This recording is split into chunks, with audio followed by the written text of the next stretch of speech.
Более 50 инвалидов по слуху работников гомельского предприятия «Випро» подозревают в экстремизме. Об этом стало известно проекту «Прожектор регионов» офиса Светланы Тихановской. 5 мая на предприятие пришли силовики и обвинили сотрудников в том, что они состоят в экстремистских чатах. 5 из 57 работников были задержаны, а их телефоны изъяли для проверки. Позднее этих людей отпустили. Теперь они ждут повестки в суд, как и все их коллеги, которых подозревают в таком же так называемом правонарушении. Что ж, кажется, у верных прислужников нелегитимного режима есть какой-то план по поимке особо опасных экстремистов. Судя по всему, он настолько велик, что им уже приходится отлавливать людей пачками. Вполне удобно поймать полсотни преступников за раз. К слову, именно так и поступал предыдущий оккупационный режим, который творил беспредел в нашей стране в 40-е годы. Гродненская прокуратура решила опротестовать решение суда Октябрьского района о возмещении 89-летней пенсионеркой долга горводоканалу. Инцидент, с которого начался конфликт, случился осенью 2019 года. Из-за износа трубы на участке центрального водопровода, который вел к дому Марии Клевер, возникла необходимость в срочном ремонте. Воду в жилье пенсионерки перекрыли, а сумму за работы выставили несоизмеримую ее пенсии в 400 рублей. Долгое время одинокой пожилой женщине приходилось ходить за водой в колонку за километр от дома. В конце концов она согласилась на ремонт, однако окончательная сумма в почти 2000 рублей оказалась для пенсионерки непосильной. Более того, о том, что стоимость может увеличиться, ее не известили. Женщине пришлось отдать все деньги, которые она откладывала на похороны, но эта сумма едва ли перекрыла половину долга. После этого горводоканал пошел в суд, чтобы выбить из Марии остальные деньги, и в этот раз правосудие оказалось на стороне пострадавшей. Суд признал иск ничтожным, пенсионерке позволили рассчитаться по первоначальной стоимости работ. Кроме этого, ей назначили 200 рублей компенсации морального вреда от водоканала. Именно такое, на редкость справедливое и гуманное для белорусского суда решение, прокуратура сочла незаконным и требует его отменить. При этом, чтобы рассчитаться с суммой долга, которую с нее требуют, женщине придется откладывать с пенсии почти 100 месяцев. Как говорится, социальное государство в действии. Сегодня утром стало известно о возгорании крыши знаменитого костела в деревне Буцлов Мядельского района. Пожар заметили незадолго до запланированной службы. Еще до того, как на место прибыли пожарные, прихожане и служители бросились спасать реликвии, в числе которых был уникальный орган 1771 года.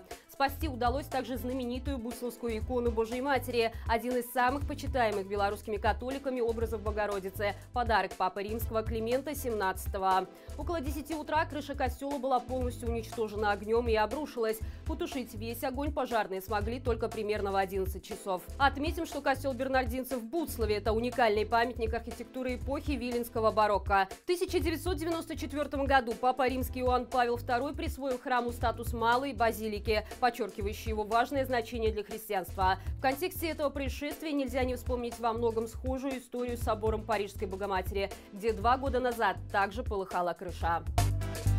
Фонд «Страна для жизни» призывает неравнодушных белорусов помочь спасти жизнь политзаключенному Сергею Верещагину.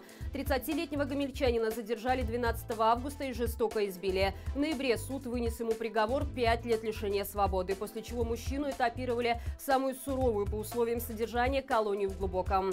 Последствия пыток серьезно подорвали здоровье Сергея. У него была диагностирована закрытая черепно-мозговая травма, ушиб головного мозга, перелом поясничного отдела позвоночника, ушибы суставов коленей, локтей и височных областей. После этого у него кружится голова, темнеет в глазах и немеет левая часть тела. Однако сотрудники колонии заставляют его выходить на работу. Кроме того, мужчине отказывают в медицинской помощи. Помочь Сергею можно, направив обращение с требованием оказать ему квалифицированную медицинскую помощь в ряд органов, ссылки на которые мы оставим в описании к этому видео. Фонд «Страна для жизни» предлагает закидывать все инстанции максимальным количеством писем и связываться с ними по телефону, пока врачи не допустят к Сергею Верещагину.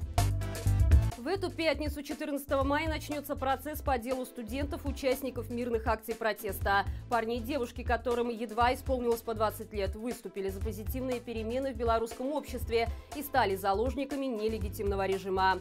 Всего по делу проходит не менее 41 студента, большинство из которых были задержаны 12 ноября. Статья, по которой проходят многие из задержанных, организация и подготовка действий, грубо нарушающих общественный порядок. Некоторых студентов обвиняют в массовых беспорядках.